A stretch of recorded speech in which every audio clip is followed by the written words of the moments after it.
Hai, Assalamualaikum semua. Hari ni jom kita buat rendang daging simple yang tidak menggunakan sebarang rempah. Kita gunakan bahan basic saja. Saya guna 20 tangkai cili kering telah pun direbus dan ini bahan-bahan untuk kita kisar. Kisar halus bahan-bahan ni menggunakan minyak. Ini tips supaya tumisan kita cepat pecah minyak. Panaskan minyak, kita guna sikit saja minyak. Lepas tu kita masukkan 5 batang serai dan juga bahan yang kita kisar tadi. Kita tumis sekejap, lepas tu masukkan sedikit gula merah.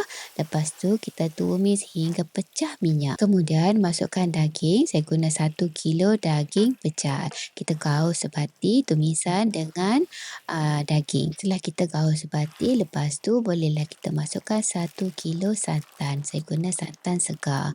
Kemudian masukkan 2 asam keping, 100 gram kerisik. Kemudian kita gaul-gaul supaya daging dengan semua bahan tumisan tadi tu sebati. Kemudian kita tutup sekejap. Masak rendang ni senang, kita cuma renyah. Lepas tu kita kena kacau sekali-sekala sebab takut dia hangus di dasar periuk. Okey, lepas tu kita sambung renyah lagi. Apabila daging dah empuk, kita masukkan garam dan juga perasa.